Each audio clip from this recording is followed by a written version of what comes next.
मायावती पर चुनाव आयोग की बड़ी कार्रवाई। 48 घंटे तक चुनाव प्रचार नहीं कर पाएंगी मायावती। चुनाव आयोग के फैसले पर भड़की बहन जी। दूसरे चरण की वोटिंग से पहले बैन पॉलिटिक्स। लोकसभा चुनाव की सरगर्मियों के बीच बीएसपी सुप्रीमो मायावती पर चुनाव आयोग ने बड़ी कार्रवाई की है। चुनाव आयोग ने मायावती के देवबंद में दिए गए एक बयान पर एक्शन लेते हुए उन पर अगले 48 घंटे तक चुनाव प्रचार करने पर रोक लगा दी है। 16 अप्रैल से लेकर 17 अप्रैल तक मायावती यूपी में कहीं भी रैली नहीं कर पाएंगी, ना ही रोड शो कर पाएंगी और ना ही कोई मीडिया इंटरव्यू दे पाएंगी। जबकि 18 अप्रैल को दूसरे चरण की वोटिंग होनी है। चुनाव आयोग की इस कार्रवाई पर मायावती भड़क उठी और उन्होंने चुनाव आयोग के खिलाफ मोर्चा खोल दिया। मायावती ने चुनाव आयोग पर दलित विरोधी मानसिकता से काम करने का आरोप भी लगाया। सोमवार रात लखनऊ में आयोजित प्रेस कॉन्फ्रेंस में मायावती ने कहा, 11 अप्रैल को चुनाव आयोग ने कारण बताओ नोटिस में यह आरोप नहीं लगाया था कि मैंने उकसाने वाला भाषण दिया था। इसमें केवल एक आरोप था कि हमने एक विशेष समुदाय के नाम पर वोट मांगा है। चुनाव आयोग ने एक तरफा फैसला दिया। मुझे बोलने और अभिव्यक्ति की स्वतंत्रता के मौलिक अधिकार से वंचित कर दिया गया। इस दिन को चुनाव आयोग के इतिहास में एक काले दिन के रूप में जाना जाएगा। संविधान के अनुच्छेद 19 के तहत किसी को अपनी बात रखने से वंचित नहीं किया जा सकता, लेकिन आयोग ने अभूतपूर्व आदेश देकर मुझे बगैर किसी सुनवाई के असंवैधानिक तरीके से क्रूरतापूर्वक वंचित कर दिया गया। ये फैसला किसी दबाव में लिया गया लगता है। आयोग के इस आदेश के कारण मैं मंगलवार को आगरा में होने वाली महागठबंधन की संयुक्त रैली में बसपा और गठबंधन प्रत्याशी के पक्ष में अपील नहीं कर सकूंगी। अगर आयोग की मंशा गलत नहीं थी तो वो उसे एक दिन बाद लागू कर सकता था। मैंने कोई भड़काऊ भाषण नहीं दिया। मैंने सिर्फ एकजुट होकर वोट करने की अपील की थी। मैंने किसी जाति या धर्म के नाम पर वोट नहीं मांगे। आयोग ने मुझे भाषण की कोई सीडी उपलब्ध नहीं कराई। साथ ही मैंने अनुरोध किया था कि पूरे भाषण को सुना जाए, जिससे ये साफ हो जाएगा कि मैंने किसी एक समाज से वोट नहीं मांगा है। लेकिन इन सारी बातों की अनदेखी करके आयोग ने मुझ पर 48 घंटे का प्रतिबंध लगा दिया। मायावती ने नरेंद्र मोदी और अमित शाह के भड़काऊ भाषणों पर कार्रवाई न करने पर भी चुनाव आयोग को आड़े हाथों लिया। उन्होंने कहा, मैं ये भी कहना चाहती हूँ कि पूरा देश ये जानता है कि केंद्र में नरेंद्र मोदी की सरकार 5 साल हर मोर्चे पर विफल रही है। इस कारण इनको जनता को जवाब देना मुश्किल हो रहा है।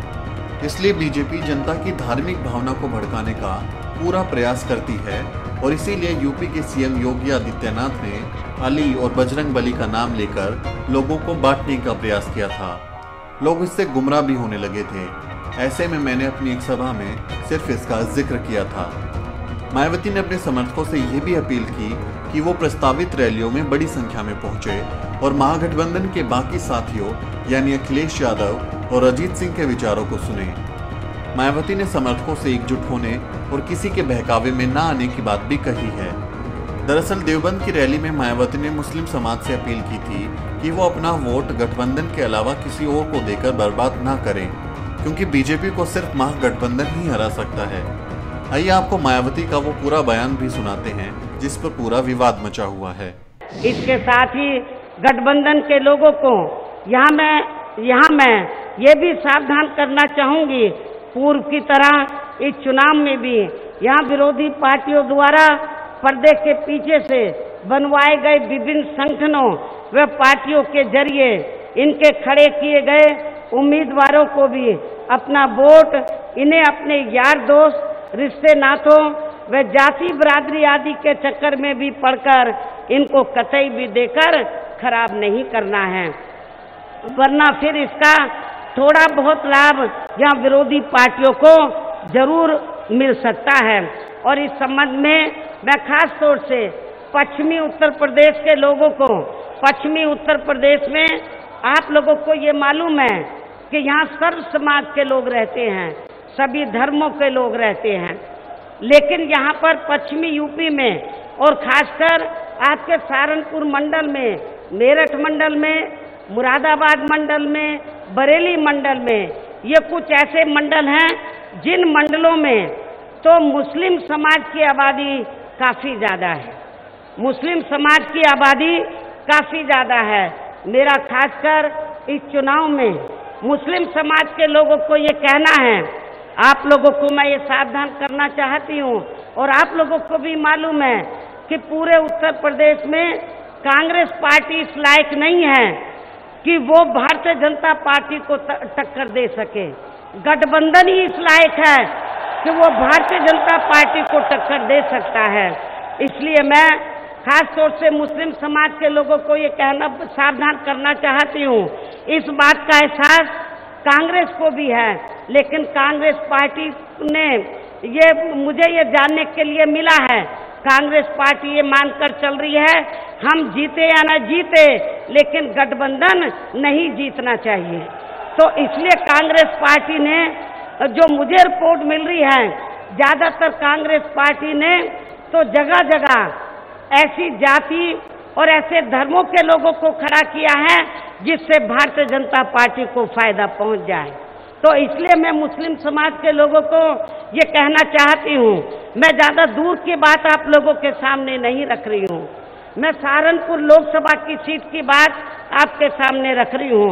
आप लोगों को मालूम है सहारनपुर लोकसभा की सीट के मुसलमानों को ये मालूम है कि हमारे कैंडिडेट का, हमारा ये जो मुस्लिम समाज का कैंडिडेट है, तो इसका टिकट हमने बहुत पहले फाइनल कर दिया था, लेकिन कांग्रेस पार्टी का टिकट फाइनल नहीं था। तो कांग्रेस को भी मालूम है कि सहारनपुर में कांग्रेस को कोई और दूसरा वोट मिलने वाला नहीं है, लेकिन मुस्लिम समाज के लोगों को मैं ये बताना चाहती हूँ, आप लोगों को अपना वोट बांटना नहीं है, बल्कि आप लोगों को एक तरफा अपना वोट बीएसपी के लोगों को, बीएसपी के यानी कि समाजवादी पार्टी और आरएलडी के उम्मीदवारों को ही देकर तो आप लोगों को इन्हें कामयाब बनाना है। और आप लोगों को ये भी मालूम है कि हर लोकसभा की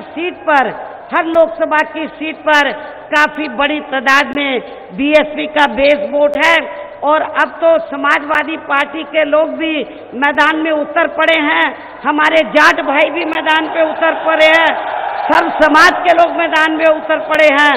तो मुझे ऐसा लगता है, मैं खास तौर से मुस्लिम समाज के लोगों को ये कहना चाहती हूँ कि आप लोगों को भावनाओं में बहकर, रिश्ते नातों यार दोस्तों के चक्कर में आकर अपने वोट को बांटना नहीं है। यदि आपको इस चुनाव में बीजेपी को हार का मुंह उत्तर प्रदेश से दिलाना है तो आप लोगों को अपने वोट को बांटना नहीं है, बल्कि एक तरफ अपना वोट गठबंधन के उम्मीदवारों को देना है। ये मेरी खासकर मुस्लिम समाज के लोगों से ये अपील है।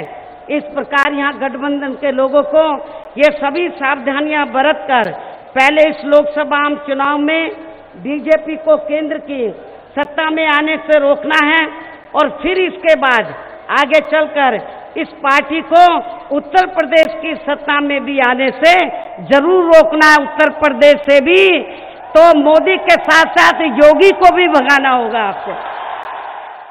मायावती पर लगा ये बैन आज सुबह 6 बजे से प्रभावी हो गया है, जबकि 18 अप्रैल को दूसरे चरण की वोटिंग होनी है।